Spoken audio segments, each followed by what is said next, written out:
it's going. Thirsty Thursdays, episode 13, take 1. All right. Sorry. The end. One more take.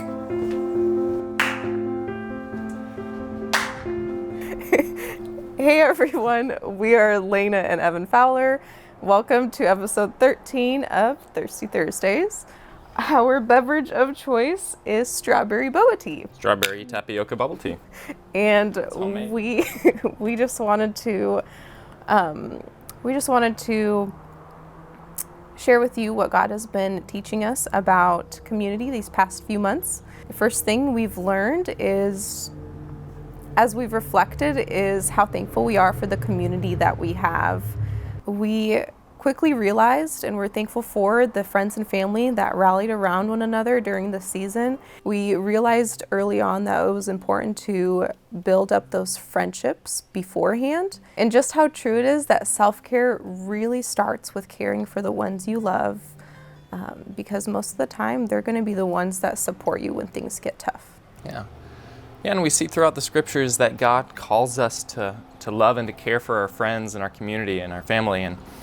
And we see in places like Hebrews chapter 10, the call to be creative and to consider the ways that we can spur one another on towards good deeds and love.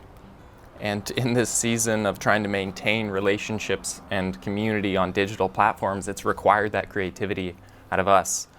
And we're learning how to love from a distance well. We're not great at it yet.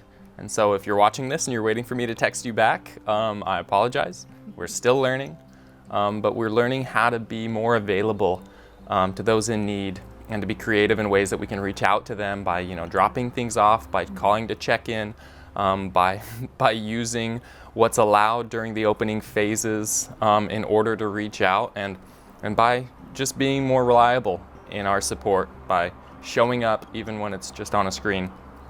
And in places like our home group specifically, we'll admit that Zoom has been really hard. But we realized that it would have been a lot harder had we not taken the time and the effort into investing in those relationships early on, because our roles now have changed from needing to build those relationships up to just needing to hold them up. And maybe you really thrive on the digital platforms and you love it and have made the best of these circumstances. However, for us, we see that there is absolutely no substitute for being together in person. And so we've come to appreciate our community, and we have really changed our perspective on building our community in a way that appreciates how the Holy Spirit works in those places, and knowing just how important it is to come alongside one another in these times. Yeah, and I noticed all of you introverts out there expressing how much you loved this lockdown mode, but isolation isn't meant to be long-term. God really intends for us to crave and to thrive in community.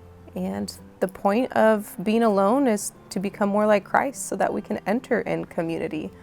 I really like the way Henry Nouwen wrote in his book, Reaching Out. Once we move past being anxious in loneliness into being comfortable in solitude, the next step in our spiritual journey is to be hospitable or to be a good friend. We also see that in Jesus' time spent in isolation in the wilderness, that he was being prepared for public ministry and community. So what we've learned during this time is to really lift one another up, to learn from one another, and just to be a good friend. Well said.